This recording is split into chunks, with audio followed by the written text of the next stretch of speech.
Baga gammaddan firaa baga gammaddan lammii inoo har'a geenyeerraa har'a sittuma fufaarraa garaan na waadamee rakkoo lammii kiyyaa daangaanatti taree calliseen taa'utti waaldaattichi goree nattis dhaadatan gurra koo cufadhee kaanis natti bitan mataa gadi qabadhee lammii kootiin falma duwwaarra dhaabbadhee lammii kootiin falma duwwaarra dhaabbadhee.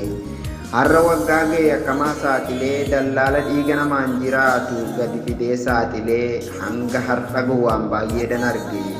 haadholii gudeedhan alagaatti gurguranii kaanis gaara keessatti gatuun qallaban laattii godhanii haadholii goota deessu kan rakkoon manaa baase dabareen gudeedanii mana dhukkubaatis godhanii ilma sabaaf dhalate akka nama firan qabnee birkaa keessatti hidhuun awwaalladhu jedhanii uleedhaanis tumanii. Kana hunda argee kaaniifis dirmadhee ciisee laaluutti illee rakkadhe diina dhuunfaa godhee firaanis jibbamee imimmaan haadha koo qoorsuutti filadhe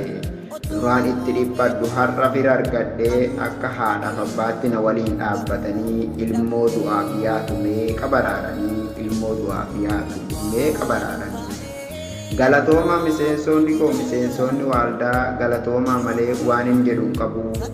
Waan keenya haa baatu gaafas galata guddaa qabdu har'a abdiin murru kan feetan dhaadattanii ani kinoo asin jira jedhu hooggantoonni isaanii dubbi himaan waaldayaa gaafatti dhaadatamee viidiyoon gabbee anis kinooti jedhanii imimmaan haadha keenyaa qoorsuutti qulqulfannee kaadu'aanis yoo dhufe shaadaada qabanne jechuun deebisanii dhaadannoo dallaalootaa har'a sinfaana jirra haadholii rakkattoota har'a sinfaana jirra haadholii rakkattoota galatoomi waaldaya galatoomii malee waan hin jedhutti hin jirre lafee xiyya badde kan anin agarre situ anaaf argee haadholii ajjeefamtu biyyambaa keessatti dirmataa dhabnee fi kaan dabareen gudeedan wallaanaa dhabnee fi waaldaatu dirmatee fi rakkoo jiru furee fi rakkoo daangaan darbe haadhatti fe'anii kan gatiin ishee qaaliidha dabareen gudeedanii kan gatiin ishee qaaliidha dabareen gudeedanii dirmataan dhabamee waaldaan baase jedhanii ergaa achii baase wallaane jedhanii